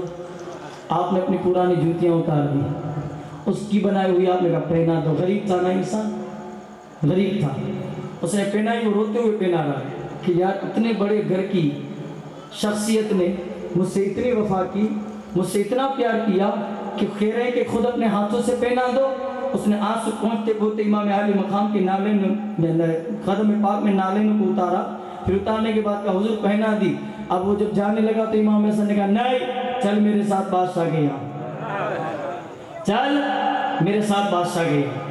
اب وہ نالے پہنا تو سوچ رہا یار میری اتنی اوقات کب بڑھ گئی کہ میں بادشاہ کیا جا رہا ہوں، وہ بھی نواز رسول کے ساتھ۔ جانے لگا بادشاہ اپنے محل کے اندر بڑے بڑے نامور لوگوں کو، بڑے بڑے تاجروں کو پہلے جمع کر کے کھڑا رکھا تھا۔ ایک طرف وہ سارے تاجر کھڑے تھے، بزنس مین کھڑے تھے، سارے لوگ کھڑے تھے۔ امام حسن آئے، اس نے استقبال کیا۔ استقبال کرنے کے بعد امام حسن کے لیے اس نے بڑے بڑے تھال منگائے۔ 2 لوگ تھال لے کے آئے ہیروں کا، دوسرے 2 لوگ تھال لے کے آئے چاندی کا، دوسرے 2 لوگ تھال لے کر آئے سونے کا، دوسرے لوگ تھال لے کر آئے موتیوں کا، دوسرے لوگ تھال لے کر آئے دینار کا، دوسرے لوگ تھال لے کر آئے یاقوت کا، دوسرے لوگ تھال لے کر آئے درہم کا، دوسرے لوگ تھال لے کر آئے اشرفیوں کا، دوسرے لوگ تھال لے کر آئے۔ یہ ساری نعمتیں اتنے تھال لائے گئے کہ جہاں لوگ کھڑے تھے وہ آدھی جگہ لوگوں سے بھری تھی، آدھی جگہ تحفوں سے۔ اب بادشاہ کہہ رہے لیجئے حضور یہ میری طرف سے تحفہ۔ امام حسن نہیں جان رہے تھے یہ کائی کو دے رہا ہے۔ ارے جب ان کی اولاد عبدالقادر جیلانی یہ کہے کہ نظر تو الہ بلاد اللہ کی جمع کا خردلت علی حکم اتصالی، کہ میں دنیا کو ایسے دیکھتا ہوں جیسے ہاتھ کی ہتھیلی میں رائی کا دانہ، وہ بغداد والے عبدالقادر جیلانی جام نگر شہر میں کیا ہوتا ہے صاف صاف دیکھتے ہیں۔ تو امام حسن تو ان کے دادا کا نام ہے، ان کے دادا کا نام ہے، ان کو معلوم نہیں تھا یہ تھال کیوں بچھایا جا رہا ہے۔ امام حسن نے قبول کیا۔ بادشاہ لوگوں کو دیکھ رہے، لوگ آپس میں بات کر کے بادشاہ تو دیکھ کتنا بڑا سخی ہے، کتنا سارا سب کچھ دے رہا ہے۔ امام حسین کے بڑے بھائی امام حسن نواز رسول کو اتنا سارا دے رہا ہے۔ بادشاہ بہت نوازنے والا ہے، بادشاہ بہت بڑا قریب ہے، بادشاہ بہت بڑا نوازنے والا ہے، ایسی باتیں ہونے لگی۔ امام حسین نے آنکھیں بند کی، بند کر کے کھول کے کہا کہاں گیا وہ بندہ؟ جملہ دیکھیے، کہاں گیا وہ بندہ؟ لوگوں نے کہا کون؟ کہ جو میرے ساتھ ابھی آیا تھا۔ امام حسین نے کہا، امام حسن نے کہا وہ جس نے مجھے نالین کا تحفہ دیا ہے۔ وہ نیچی گردن کرتے ہوئے ہاتھ باندھتے ہوئے آگے آیا۔ آنے کے بعد امام حسین کے سامنے کھڑا رہا۔ لوگ ابھی باتوں ہی میں مشغول تھے کہ یار سخی ایسا نہیں دیکھا جیسا بادشاہ کو پایا، یہ تو سخیوں کا سخی ہے، یہ تو داتاؤں کا داتا ہے، یہ تو ماؤں کا ماں، ملجاؤں کا ملجا، یہ تو یتیموں پر صدقہ کرے گا، یہ تو سخیوں کے آگے نکل جائے گا۔ ایسی باتیں ہونے لگی۔ امام حسین نے سب کو خاموش کرنے کے لیے کیا کیا؟ آپ نے کہا وہ بندہ کہاں ہے جس نے مجھے نالین دی ہے؟ لوگوں نے کہا چپل بنانے والے کو۔ ارے محل میں کون لے کے آیا؟ آپ نے کہا میں لے کے آیا، میں۔ پھر امام حسین نے کہا اے میری نالین بنانے والے، اس کے عوض میں جتنا یہاں سب کچھ پڑا ہے جا چپل کے صدقے تجھے دیتا ہوں۔ نعرے تکبیر، نعرے رسالت، جشن یاد کربلا۔ امام حسن نے بتا دیا ارے تو سخی ہے اس لیے مجھے دیا، ارے ہم کو دے، ہم علی کی اولاد ہے، نواسہ رسول ہے، ارے جو چپل بنائے نا اس کے لیے سب کچھ قربان کر دیتے ہیں۔ اب بتاؤ سخی کون؟ لوگ چپ ہے کہ یار جس نے چپل بنا اس کو سب کچھ دے دیا۔ میں نے کہا یہ نسل کریموں کی لجپال کرانا ہے، یہ ایسے ہی جتا کرتے ہیں، یہ ایسے ہی دیا کرتے ہیں۔ اور یہی سرکار امام حسن مجتبیٰ، یہی سرکار امام حسن مجتبیٰ، ان پر کوئی ظلم کم نہیں ہوا، ان پر کوئی ظلم کم نہیں ہوا، ان پر بہت ظلم ہوا، اتنا ظلم ہوا، اتنا ظلم ہوا۔ امام حسن کو ملک شام بلایا گیا تھا، سنیے گا۔ تو ایک دیہات میں جو یہ شیعہ لوگ تھے نا وہ دشمن ہو گئے تھے امام حسن کے۔ کیوں؟ کیونکہ آپ نے صلح کی تھی۔ امام حسن صلح نہ کرتے تو قوم بٹ جاتی۔ امام حسین کی صلح نے قوم کو بچا لیا۔ توجہ سے سنیں مسلمان، سننا یار، اب میں تھوڑا دل کا درد آپ کو سنانے چلا ہوں۔ مجھے پتا ہے آپ کو کیا چاہیے، میں دوں گا، لیکن پہلے یہ تو سن لے امام حسن کون ہے؟ امام حسن مجتبیٰ جب ملک شام گئے نا تو لوگوں کے جروح پہ بیٹھے تھے، ایک خبیث شیعہ جو آنکھوں سے اندھا تھا، اس کو پتا چلا کہ امام حسن آئے، تو اس خبیث نے امام حسن کو مارنے کے لیے کیا کیا معلوم؟ وہ اندھا جس کے ہاتھ میں لکڑی تھی، اس نے لکڑی کے نیچے والے حصے میں ایک دھاردار چھری زہر میں ڈبا کر اس لکڑی کے نیچے باندھ دی، کسی کو دکھے نہیں۔ امام حسن جب لوگوں کے درمیان تبلیغ کر رہے تھے، امام حسن جب لوگوں سے دین کی باتیں کر رہے تھے، امام حسن جب لوگوں کے درمیان قرآن و حدیث سنا رہے تھے، یہ بڈھا جا کر وہاں بیٹھ گیا، امام حسن کے سامنے رونے لگا، گریہ ازاری کرنے لگا، مکاری کرنے لگا، ایکٹنگ کرنے لگا۔ جب تمام لوگ کھڑے ہوئے تو اس نے بھی امام حسن کے پاؤں کو دیکھ لیا، کہا یہاں ہے۔ وہ کھڑا ہوا تو اپنی لکڑی کو امام حسن کے پاؤں میں مارا، امام حسن کو درد ہوا، زخم ہوا، آپ نے اپنا پاؤں پیچھے لے لیا، لیکن یار وہ بندہ یہ لکڑی مارنے کے بعد فوراً بھاگ گیا، لیکن امام حسن کے پاؤں میں اتنا درد بڑھا، اتنا درد بڑھا کہ آپ کے پاؤں کی پنڈلی اور آپ کے پاؤں کا پورا پنجہ زہر کی وجہ سے سرد ہو گیا، آپ کا پاؤں پورا لال پڑ گیا۔ لوگوں نے آپ کو دوائی دی کہ حضرت امام حسن مجتبیٰ نے کہا اب یہاں لوگ مجھے جینے نہیں دیں گے، مجھے اجازت دے دو، میں مدینے جانا چاہتا ہوں، اب میں یہاں نہیں رکنا چاہتا، اپنے نانا کے شہر رہوں گا، وہاں سکون ملے گا۔ امام حسن کو کہیں رہنے نہیں دیا گیا، امام حسن جہاں بھی ملتے لوگ آپ کو مارنے کی کوشش کرتے، آپ کو برا بھلا کہتے تھے۔ امام حسن رضی اللہ تعالیٰ عنہ وہ سچے اور وہ سچے تھے کہ امام حسین جن پر اپنی جان قربان کرتے تھے۔ آپ مدینہ منورہ آئے، آپ جب یہاں پر بھی آئے نا تو امام حسن پاک کو یہاں بھی جینے نہیں دیا۔ امام حسن کو مارنے کے لیے یا ان خبیثوں نے آپ کو مارنے کی تمام کاوشیں کر لی، آپ کو مارنے کے لیے تمام کوشش کر لی۔ امام حسن مجتبیٰ کو مارنے کے لیے ان لوگوں نے زہر کا استعمال کیا، اور کیسے استعمال کیا؟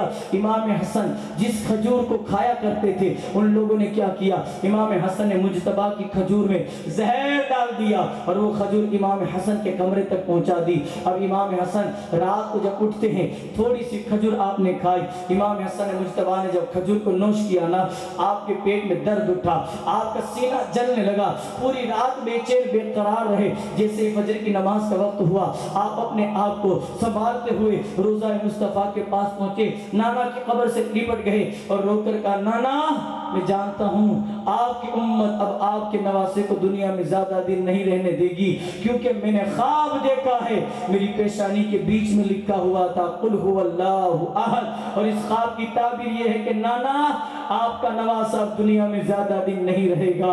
خواب میں نے یہ دیکھ لیا ہے۔ نبی کے روزے سے لپٹے اتنا روئے، آپ جب رو کر کھڑے ہوئے زہر کا درد غائب ہو گیا، آپ نے سکون کی سانس لی، گھر آئے، کچھ دن اور گزرے،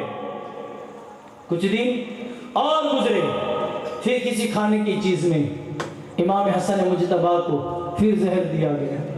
سننا یار، دل سے سننا، امام حسن پاک کو پھر سے زہر دیا گیا۔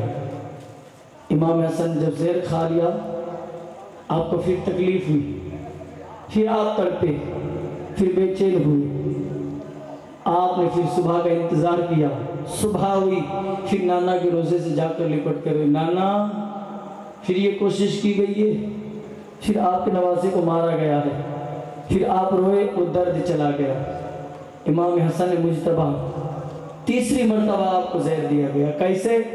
مشہور ہے، ہیرے جو آتے نا، ہیرے جو کانچ کو بھی کاٹ دے، ہیرے جو آتے وہ کانچ کو بھی کاٹ دیتے ہیں، ان ہیروں کو جمع کر کے پیس کر اس کو پانی میں ڈال دیا گیا، اور وہ پانی امام حسن مجتبیٰ کے کمرے تک پہنچا دیا گیا۔ ہیرے تھے، ہیرے۔ لوگ کہتے ہیں امام حسن کو مارنے والی ان کی بیوی تھی، کچھ لوگ کہتے ہیں بیوی نہیں تھی، کوئی اور تھا۔ میں نے کہا اس پر گفتگو نہ کی جائے، شریعت نے منع کیا ہے، لیکن ایک جملہ، ارے اس زمانے میں کھانے کے لیے گھر میں لا لیتے، اب بتاؤ مارنے کے لیے ہیرے استعمال کیے گئے ہو تو یہ کسی محل سے کاوش ہوگی، یہ کسی محل والے کا کارنامہ ہوگا۔ مطلب یہ ہے یہ ہیرے پہنچا کر مارنے والا کوئی اور نہیں تھا۔ یزید صرف امام حسین کو مارنے والا نہیں ہے، یزید وہ کم ظرف ہے جس نے امام حسن مجتبیٰ کو بھی شہید کیا ہے، ہیرے اسی نے پہنچائے تھے۔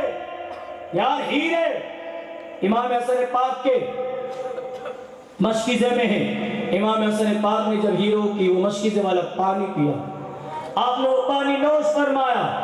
جب آپ نے نوش فرمایا، امام حسن پاک کے سینے میں جب وہ اترا نا، یہاں گلے سے لے کر ناک تک چیرتا ہوا، امام حسن کے اندر کی غذاؤں کو چیرتا ہوا وہ اندر ہیرے کی کلیاں گر رہی تھی۔ امام حسن پاک رضی اللہ تعالی عنہ،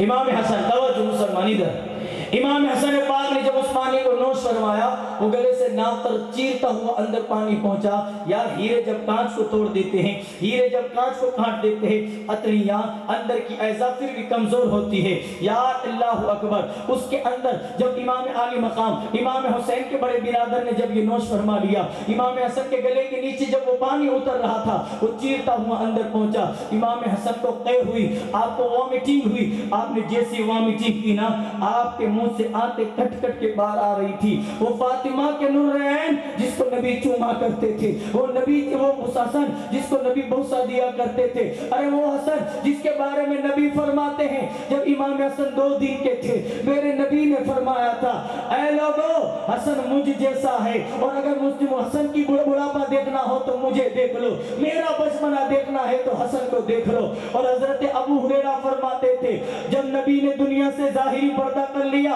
اور جب نبی کی یاد ہمیں ستاتی تھی تو ہم کسی اور کو نہیں حسن پاک کے چہرے کو دیکھتے تھے، نبی کی یاد تازہ ہو جاتی تھی۔ اور میرے مولا کائنات خود فرماتے ہیں، حسن شکل سے لے کر سینے تک نبی کے مشابہ تھے، اور حسین پاک شکم سے لے کر پاؤں تک نبی کے مشابہ تھے۔ اوپر والا حصہ نبی کا اگر دیکھنا ہوتا تو یار مصطفیٰ جان کریم کا نقش اگر کسی میں پایا جاتا وہ امام حسن تھے۔ آج وہ فاطمہ کا در عین، نور عین، وہ فاطمہ کا لخت جگر وامٹنگ کر رہے ہیں۔ امام حسن کے منہ سے آپ کی الٹی کے ساتھ آپ کے اندر کی آنتیں باہر آ رہی ہے، سینہ کٹ رہا ہے۔ جب آپ امام حسن فارغ ہونے کے لیے گئے نا، جب آپ پاخانہ پیشاب کی طرف گئے، یہ جملے میں ادب احترام کے ساتھ بول رہا ہوں، لیکن اس لیے بول رہا ہوں کہ آپ کو پتہ چلے کربلا کے اندر ظلم شروع نہیں ہوا تھا، ظلم تو مدینے سے شروع ہو چکا تھا۔ امام حسن فرماتے ہیں کہ میرے پیٹ کی اعضاء میرے فارغ ہونے کے بعد بھی نکل رہی تھی، میرے منہ سے بھی باہر آ رہی تھی، وہ درد کے ساتھ میں بے چین و بے قرار تھا، اپنے کمرے میں رو رہا تھا۔ آئے میرے گھر والوں نے دیکھا حسین پاک کی حالت خراب ہے، مجھے لگا کہ میں حضور کے روزے تک چلا جاؤں گا، درد ختم ہو جائے گا، لیکن اب کی باہر کا درد بہت خطرناک تھا۔ اور امام حسین کو پتا چلا بڑے بھائی امام حسن کو زہر دے دیا گیا ہے۔ امام حسین نے اپنے نالے کو نہیں پہنا، بغیر نالے کے دوڑتے ہوئے گئے۔ جب بھائی کے گھر پہنچے تو کیا دیکھا، امام حسن پیٹ پکڑ کر کر رہے ہیں۔ امام حسین دوڑتے ہوئے گئے، اپنے بھائی کے کاندھوں کو پکڑا، پکڑنے کے بعد کہا بھائی جان کیا ہے؟ کہا بھائی تمہارے بھائی کو زہر دیا گیا ہے، یہ ایک پہلی مرتبہ نہیں ہے، یہ کئی مرتبہ ہے۔ امام حسین کہتے بھائی جان خدا کا واسطہ اپنے بھائی کو بتاؤ کس نے زہر دیا ہے۔ امام حسن کہتے مجھے پتا ہے، گمان ہے، شک ہے، دینے والا شاید وہی ہے، لیکن اگر وہ نہیں ہوگا تو ایک بے گناہ کی موت ہو جائے گی، اگر وہ ہے تو میرا خدا اس کا حساب لینے والا ہے۔ اے حسین میں تمہیں نام نہیں بتاؤں گا۔ امام حسین نے بہت کہا بتاؤ مجھے بتاؤ، کیونکہ امام حسن ٹھنڈے مزاج کے تھے، امام حسین شجاعت کے مالک تھے۔ میرے نبی نے فرمایا حسن میں نے سخاوت دی، حسین میں نے شجاعت دی۔ تو جس میں سخاوت تھی اس میں حلم بھی تھا، اور حلم کہتے ہیں صبر کرنے والے کو، حلم کہتے ہیں کہ دشمن کو بھی معاف کر دے اس کو، اور شجاعت اس کو کہتے ہیں جو اپنے دشمنوں کے بیوڑ میں ریوڑ کے اندر اتر جائے تو گویا ایسا محسوس ہو کہ بھیڑوں کے اندر بیڑیوں کے اندر شیر کی انٹری ہو چکی ہو، اس کو شجاعت کا مالک کہتے ہیں۔ امام حسین کہتے بھائی حسن بتاؤ کس نے زہر دیا؟ امام حسن نے نہیں بتایا کس نے زہر دیا۔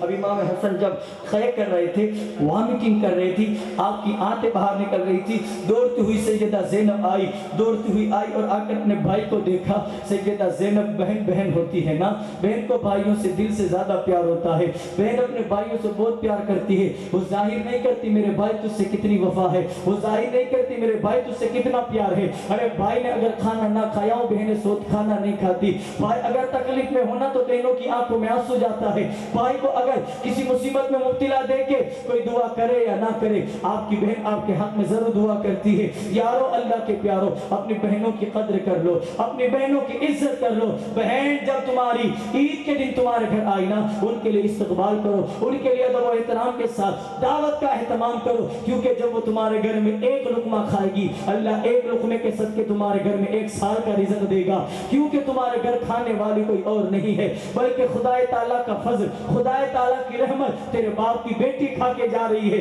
یار بہنوں سے بھائیوں کا درد نہیں دیکھا جاتا. سیدہ زینب سے دیکھا نہیں گیا. سیدہ زینب نے دونوں بھائیوں کو دیکھا. سیدہ زینب باہر کھڑی ہے, رونے لگی. میرے بھائی گلے مل کر رو رہے ہیں, امام حسن کو امام حسین گلے لگا کے رو رہے ہیں. سیدہ زینب کھڑے کھڑے آپ کے پیروں تلے زمین نکل گئی. بڑے بھائی کو چھوٹا بھائی گلے لگا کر کہتا ہے, بھائی تجھے مجھ سے الگ نہیں ہونا, تجھے مجھ سے جدا نہیں ہونا, تجھے مجھے چھوڑ کے نہیں جانا. وہ امام حسن کہتے ہیں, حسین ابھی تو تیرے بھائی کو تجھے الوداع کہنا ہے, اس کے بعد بڑے امتحان میں جانا ہے, ابھی سے تو کمزور ہو جائے گا میرے بھائی, تو آگے چل کے ہوگا کیا. اے میرے بھائی آج تیرے بھائی کو الوداع کہہ دے, آج تیرے بھائی کو خدا حافظ کہہ دے. امام حسن کے چہرے پر جب افسردگی ہوئی, امام حسین نے بڑے بھائی کے چہرے پر درد دیکھا تو دیکھ کر کہا, بھائی جان آپ کے چہرے پر یہ افسوس کیسا, آپ گھبراؤ نہیں, آپ نانا کے پاس جا رہے ہو, آپ ماں خاتون جنت کے پاس جا رہے ہو, آپ مولا کائنات کے پاس جا رہے ہو, آپ چچا جعفر استطیار کے پاس جا رہے ہو. بھائی آپ رو کیوں رہے ہیں, آپ پریشان کیوں ہیں. امام حسن مجتبیٰ کہتے ہیں, بھائی ذرا میرا چہرہ دیکھو, میرا چہرہ ہرا ہو چکا ہے کہ نہیں ہوا. امام حسین نے چہرہ دیکھ کر کہا, بھائی جان تمہارا چہرہ ہرا ہو گیا ہے. تو بات یاد آئی تمہیں؟ کہا نہیں, کہ میرے نانا نے فرمایا تھا, ہمارے نبی نے فرمایا تھا, معراج کی رات کو جب میں جنت میں گیا میں نے 2 محل دیکھے, ایک لال رنگ کا دیکھا اور ایک ہرے رنگ کا, ایک سرخ دیکھا اور ایک سبز رنگ کا. لال اور ہرا رنگ کا جب میں نے محل دیکھا, میں نے جبریل سے پوچھا, جبریل کیا ہے؟ کہ یہ ہرے رنگ کا جو محل ہے وہ حسن کا ہے, اور یہ جو لال رنگ کا محل ہے وہ حسین پاک کا ہے. میں حکمت سمجھا نہیں. پھر نبی نے بتایا, حسن جب تم دنیا سے جاؤ گے نا بیٹا تو تمہارا چہرہ ہرا ہوگا, اور میرا بیٹا حسین دنیا سے جائے گا, اس کا چہرہ سرخ ہوگا, لال ہوگا. دیکھو بھائی, میرے نبی کا یہ معجزہ بھی آج دیکھ لیا, تمہارا بھائی کا چہرہ ہرا ہو چکا ہے, آج تمہارا بھائی جانے والا ہے. امام حسین مجتبیٰ امام حسن کو گلے لگا کر پھوٹ پھوٹ کر روئے, شدت و طلب کے ساتھ روئے, کہ مولا میرے بھائی کو مجھ سے جدا نہ کر. لیکن یاد امام حسن کہتے, بھائی میں ایسی مخلوق دیکھ رہا ہوں جو آج سے پہلے نہیں دیکھی ہے. اے میرے بھائی حسین اپنے بھائی کو خدا حافظ کہہ دے.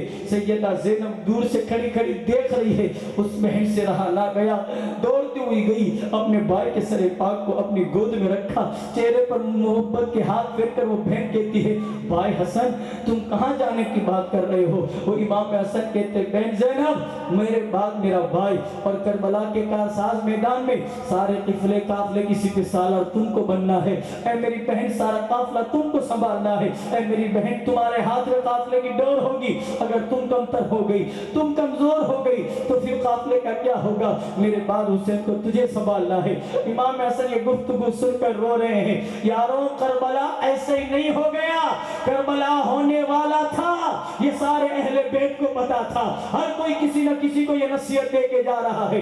امام حسن کہتے, بہن زینب تیرے بھائی حسن کی تمنا ہے, اگر دنیا سے چلا جاؤں نا تو نانا کے روزے میں دفن کرنا, اگر کوئی مسئلہ ہو تو وہاں نہیں تو میری ماں فاطمہ کے پہلو میں دفن کر دینا.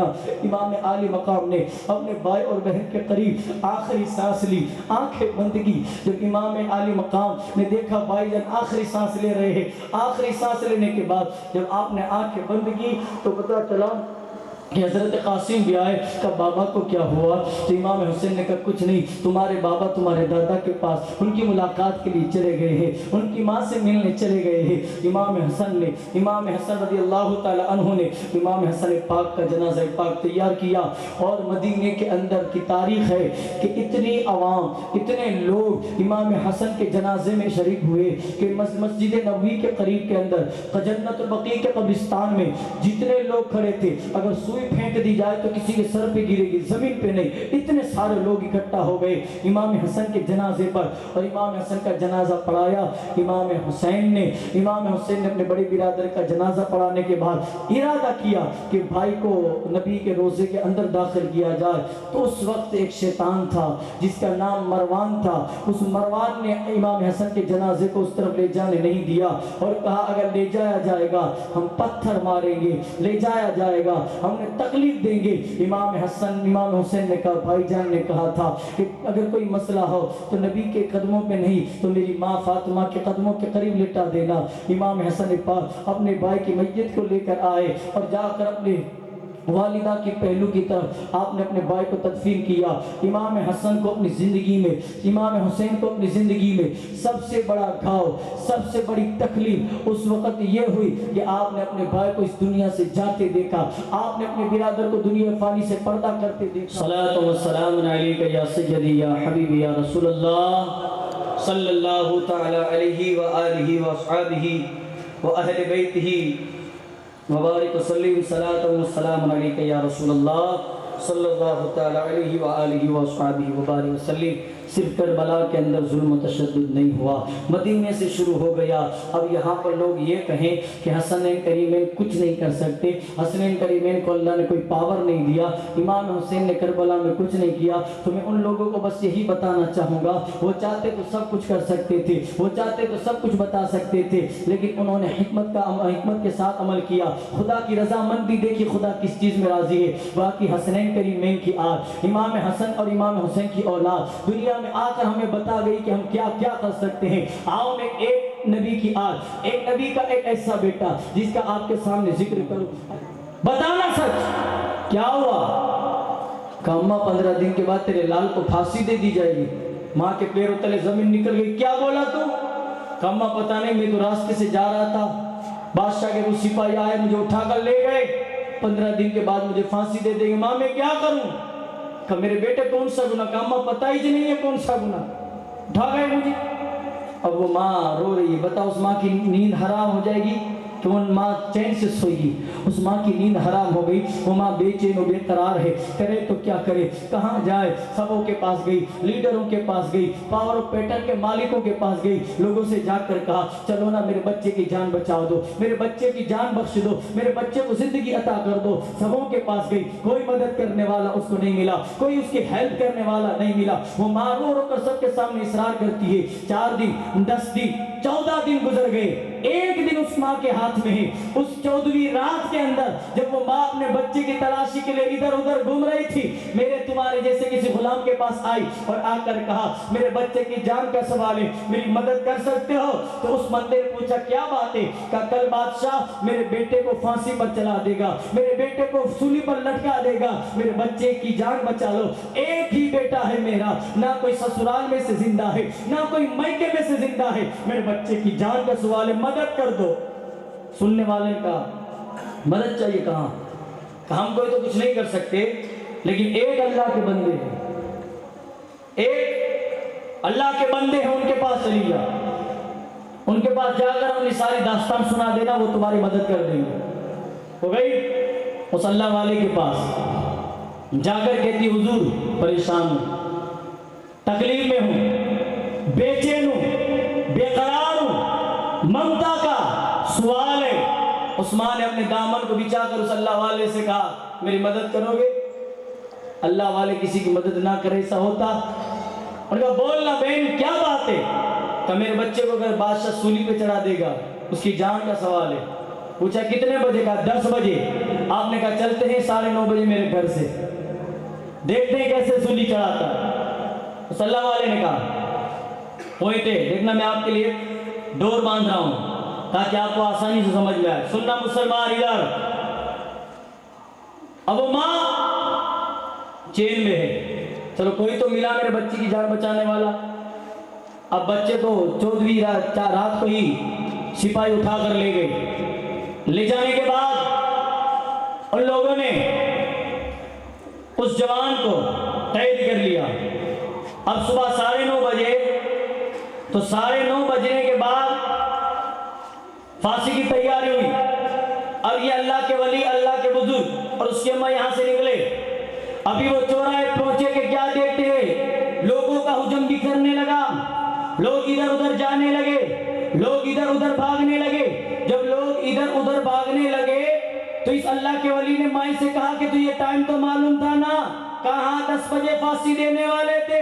اس اللہ والے نے کہا دیکھ تیرا بیٹا مرا پڑا ہے، ان لوگوں نے جلدی پھانسی دے دی ہے۔ وہ ماں دوڑتی ہوئی گئی، جانے کے بعد جب اپنے لال کو دیکھا تو گلے لگا کر رونے لگی، کہا اللہ میرے بچے کو وقت سے پہلے مار دیا، ان کم صرفوں نے وقت پہ نہیں مارا، ارے میرے بچے نے بگاڑا تھا کیا تمہارا، میرے بچے نے کچھ نہیں کیا تھا، وہ معذور تھا۔ وہ ماں جب رو رو کر اصرار کرنے لگی، اس اللہ والے سے دیکھا نہیں گیا، اس اللہ والے سے دیکھا نہیں گیا۔ جب اس اللہ والے سے دیکھا نہیں گیا نا تو اس مائی سے پوچھا مائی بتا تیرا بچہ حقیقت میں گنہگار تھا کہ نہیں تھا؟ کہ قسم خدا کی اللہ والے میرا بچہ گنہگار نہیں تھا، اب پوچھ کے کیا فائدہ ہے؟ اس اللہ والے نے کہا تو مجھے نہیں جانتی، ہم کربلا والوں کی اولاد سے ہیں، تو مجھے نہیں جانتی، ہم کربلا والوں کی اولاد سے ہیں، تیری بے چینی نہیں باقی رہیں گے، ہٹ جا۔ اس اللہ کے ولی نے اس جوان کی گردن پہ ہاتھ رکھا جس کو بادشاہ کے کرمچاری پھانسی دے کر لٹکا کر مار کر جا چکے تھے۔ اس اللہ کے ولی نے لوگوں سے کہا اے لوگوں اور یہ سرکاری کرمچاریوں سنو، تم نے اس جوان کو مار دیا، اس نے جو گناہ کیا تھا تم نے سزا دے دی، اب یہ زندہ ہو جائے تو اس کی زندگی تمہاری نہیں میری ہوگی۔ آپ نے ہاتھ رکھا، ہاتھ رکھنے کے بعد کہا قم بِإِذْنِ اللَّهِ، کیا کہا؟ قم بِإِذْنِ اللَّهِ۔ اس مائی نے دیکھا اس کا لال کھڑا ہو گیا، اس کا بیٹا کھڑا ہو گیا جو مر چکا تھا۔ ماں اس اللہ کے ولی کے قدموں میں گری اور کہا او اللہ والے تیری ماں نصیب والی ہوگی جو تیرے جیسا بیٹا جنا ہے، تو کس کی اولاد ہے ذرا بتانا تو صحیح۔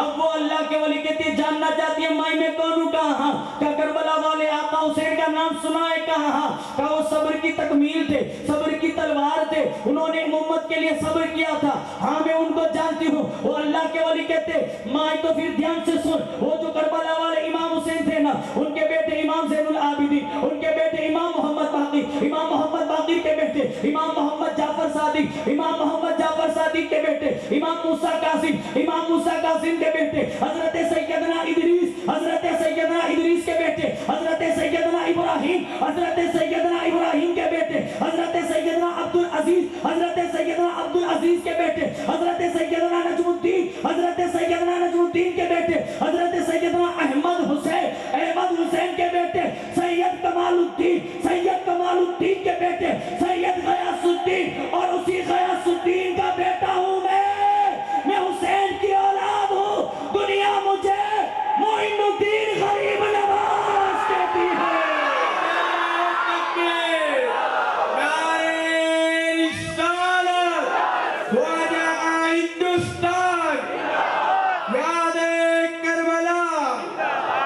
میں اسی غیاث الدین ام الورا ماہ نور کا نور عین معین ملت ہوں، غریب نواز۔ لوگ کہتے ہیں غریب نواز نے تم کو کیا دیا؟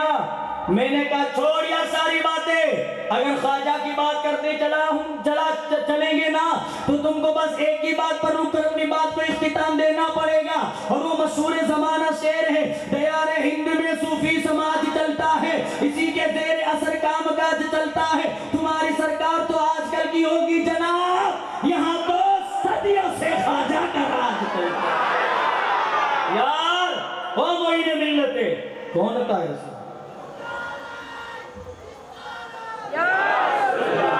سبحان اللہ۔ زمانہ جانتا ہے تم بڑے دلدار ہو خواجہ، زمانہ جانتا ہے تم بڑے دلدار ہو خواجہ، تمہاری بندہ نوازی سے کسے انکار ہے خواجہ، زمانہ جانتا ہے تم بڑے دلدار ہو خواجہ، تمہاری بندہ نوازی سے کسے انکار ہے خواجہ، ہدایت کے سفینے کا تمہیں سلطان کہتے ہیں، ارے عرب والے بھی تمہیں شہنشاہ ہندوستان کہتے ہیں۔ یار یہ وہ خواجہ ہے، کون خواجہ؟ کون خواجہ؟ سنو یار، چھٹی کی رات ہے اور اس نے پاک کی اولاد ہے خواجہ، عطا رسول ہندر ولی ہے خواجہ۔ کون؟ سنیں، جب غریب نواز ہندوستان آ رہے تھے تو سمانا نام کر کے ایک شہر آیا بیچ میں جس کو بھی پٹیالہ کہتے ہیں. جب سمانا نام کا شہر آیا غریب نواز کے ساتھ 40 لوگ آپ کی مریدین محبین خلفاء وہ 40 لوگ کی جماعت لے کر غریب نواز ہندوستان کے اندر انٹر ہوئے. غریب نواز رضی اللہ تعالی عنہ نے جب انٹری کی تو آپ کی پہلے ہی سے باتیں ہندوستان میں مشہور ہو گئی تھی. فلاں نام کا ایک فقیر آئے گا کوئی آنے نہ دے کوئی اس کو عزت نہ دے. غریب نواز سمانا آئے عطا رسول سمانا آئے. آپ اپنے مریدین کے ساتھ بیٹھے تھے. سمانا کا جو بادشاہ تھا اس کو پتا چلا کہ ہندوستان کی حکومت کا وہ سمراٹ جس نے بہت زیادہ انعام دینے کی بات کی وہ فقیر ہمارے شہر میں ہے. تو سمانا کے بادشاہ نے عطا رسول غریب نواز کو مارنے کی ٹھان لی. ان کو کیسے مارے ان کو کیسے ختم کرے تو اس نے ایک اپنا غلام عطا رسول کی بارگاہ میں بھیجا. وہ چمچہ آیا غریب نواز کے پاس. آنے کے بعد غریب نواز سے کہتا ہے عطا رسول سے کہ آپ کو بادشاہ نے دعوت دی ہے آپ کو کھانے آنا پڑے گا. امام حسین نے کہا کوئی بات نہیں. کب کی دعوت ہے؟ کہ فلاں تاریخ فلاں دن کی دعوت ہے. کہ کوئی بات نہیں آئیں گے پر صرف کھانے آئیں گے اور کھائیں گے کھانا اور کچھ نہیں. یہ شرط رکھی. غریب نواز سرکار گئے. عطا رسول غریب نواز پہنچے. جب عطا رسول غریب نواز اس کے یہاں پہنچے آپ نے کیا دیکھا؟ آپ کے سامنے دسترخوان ہے دسترخوان پر کھانا رکھا ہوا ہے. جب غریب نواز سرکار نے کھانا دیکھا تو دیکھ کر کہا تھا اے بادشاہ پوچھ تیرے وزیر سے میں نے کیا بولا تھا صرف کھانا کھائیں گے تو نے تو زہر ڈالا ہے تو نے تو زہر ڈالا ہے. اور غریب نواز سرکار نے وہاں ایسی کرامت دکھائی آپ نے سالن کی طرف اشارہ کر کے ہوئے کہا اے سالن کے اندر پنپنے والے سے ذرا باہر نکل. آپ نے کٹورا رکھا. سارے لوگوں نے دیکھا کہ سالن کے اندر سے زہر اپنے آپ باہر نکل کر کٹورے میں جمع ہو رہا ہے. ارے یار دودھ میں پانی ملا دو تو پانی اور دودھ الگ نہیں ہو سکتا. اسی طرح سالن میں زہر ملا دو تو زہر اور سالن الگ نہیں ہو سکتا. لیکن غریب نواز کا حکم صرف انا ساگر نے نہیں سنا. جب آپ نے کہا زہر الگ ہو جا زہر الگ ہو گیا. 700 پنڈتوں نے یہ حال دیکھ کر غریب نواز کے ہاتھ میں کلمہ پڑھ لیا. یہ حال دیکھ کر یار سالن کے اندر سے زہر. اب جو بادشاہ تھا نا اس کی ماں نے اس بادشاہ کو ڈانٹا کا کم ضرر دغا کرتا ہے بے. ہمارے خاندان میں کسی نے دغا نہیں کیا تو نے تو ہم کو بدنام کر دیا.